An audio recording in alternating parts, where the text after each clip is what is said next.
The brain is a mystery, its secrets slowly being revealed. New research has taken the prevailing theory that a word's meaning is represented by a group of regions in the brain, the semantic system, a step further.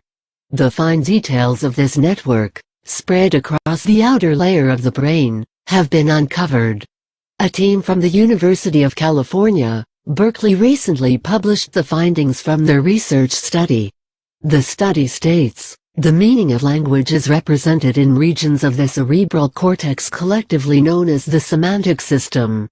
However, little of the semantic system has been mapped comprehensively, and the semantic selectivity of most regions is unknown. Here we systematically map semantic selectivity across the cortex using voxel-wise modeling of functional MRI (fMRI) data collected while subjects listened to narrative stories. Volunteers, including the study's lead author Dr. Alex Huth, listened to more than 2 hours of radio stories while remaining motionless inside of a functional MRI scanner. While doing so, the team collected information on changes in the brain. In particular, they noted changes in blood flow and oxygenation, brain activity in areas of the cerebral cortex, the brain's outer tissue dealing with language and consciousness. They compared the results of the brain imaging to time-coded transcriptions of the radio stories. Using a computer algorithm that scored words according to their relationship in meaning, the results were converted into a thesaurus-like map where the words were arranged on the left and right hemispheres of the brain.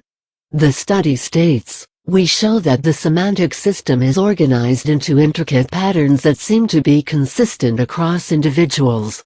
We then use a novel generative model to create a detailed semantic atlas. Our results suggest that most areas within the semantic system represent information about specific semantic domains, or groups of related concepts, and our atlas shows such domains are represented in each area. The results show that areas of the human brain represent language describing people and social relations rather than just abstract concepts. One example is the word top. It was represented in the area of the brain that responds to words about clothing, appearance, numbers and measurements. Our semantic models are good at predicting responses to language in several big swaths of the cortex.